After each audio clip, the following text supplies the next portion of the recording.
What's good, everyone? Jets takeoff. The offseason is here, and usually we're all excited to see what the team's going to look like. But in this one, I'm going to tell you all why this offseason is extremely important and why it's not like any others, and it's actually going to be really, really tough for the Jets to have a great offseason. The first thing that stands out and just jumps off the charts is our cap space.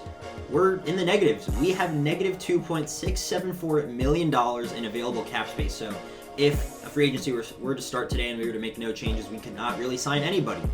Now, obviously, GMs in the past have restructured contracts and all of that, but even if we did restructure a few contracts, the Jets have a lot of issues to attack. And the main problem with having not that much cap space is quarterback is our biggest need. Not only just quarterback, veteran quarterback.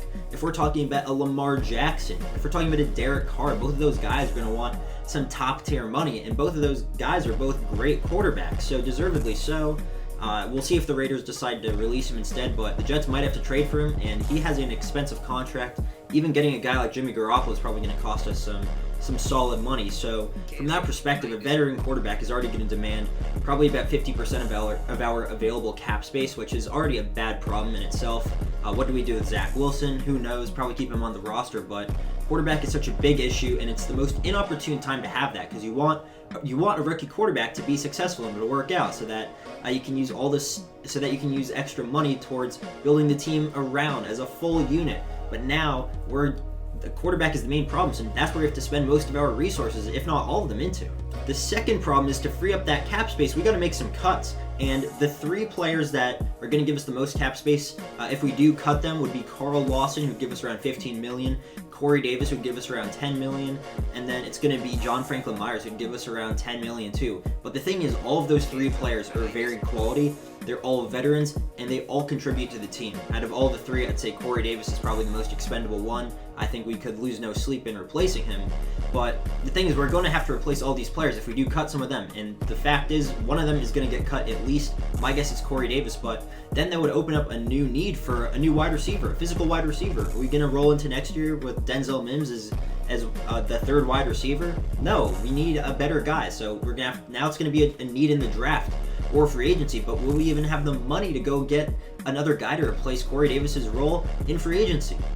We might not, because we are low on resources. That's the fact, is the Jets are really low on money, and that's why it was so important to figure it all out this past season. And we did figure it out, but it was not the answer we all wanted, and here we are with a lot of financial problems. So I mean, Carl Lawson is probably our second best pass rusher, and then John Franklin Myers is very good in the run game. If we lose both of those players, this defense is going to take a nosedive. Even though we like some of the younger guys, both of those players are still great, and they are why the Jets defense took that leap from 32 all the way to like top 10.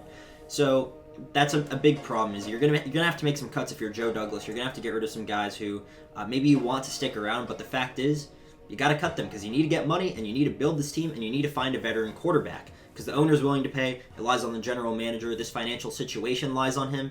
I think Joe Douglas really structured this all very poorly, in my opinion, and his free agent signings have not really worked out the best. Obviously, there's been some good players here like Carl Lawson, but has he been worth the contract? Who knows? And to add another nail into all of this financial problems, Quinnen Williams wants a contract extension. He deserves the contract extension. Quinnen Williams has been an elite player. He is stuck through thin and thick with the New York Jets. Adam Gase and now Robert Salas. He's never experienced a winning season. He has all the reason in the world to go want to play somewhere else, request a trade, but he wants to stay a New York Jet. So I think the Jets have to kind of pay him. I think it would send a really bad message out if the Jets did not pay one of their homegrown talents.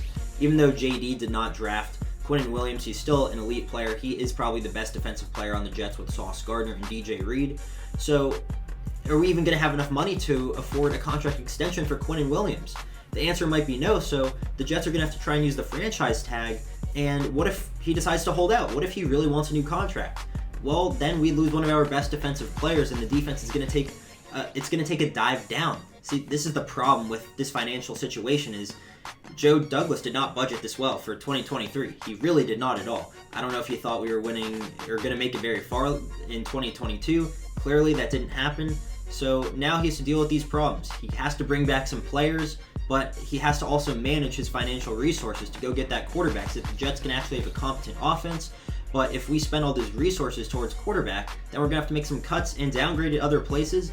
Well, let's say the offense becomes top 15. What if the defense goes down to like 20? Because it might happen if we're cutting quality players like Carl Lawson, getting rid of Quinnen Williams, whether it's just via trade or him sitting out. I mean, this is a really tough offseason for the Jets. I'm serious. There is going to be a lot of overhaul on this team, and that doesn't even factor into account the draft picks and what we're going to have to pay them. So it's going to take a lot of wizardry from Joe Douglas to go figure out all these issues. And listen, this is what I'm saying when the Jets have a tough offseason. We have a lot of needs. We are in a bad position right now. The general manager and the head coach could both be fired after this year, and there's so many questions, and the GM Joe Douglas is going to have to work out some magic. So, yeah, this is the story of the offseason, whether you like it or not. I presented you all the facts, and the matter of fact is that the Jets and Joe Douglas have an extremely difficult offseason to approach through free agency and through the draft, through budgeting, through improving the team, but while not sacrificing the defense maybe to go get that veteran quarterback. So let me know what you all think about this video. I'd love to hear your thoughts on it. Do you agree? Do you disagree? Yeah, let me know what you think, and I'll be sure to follow this offseason and make videos on it because it is a doozy. So let me know what y'all think, and I'll see y'all in the next one. Peace.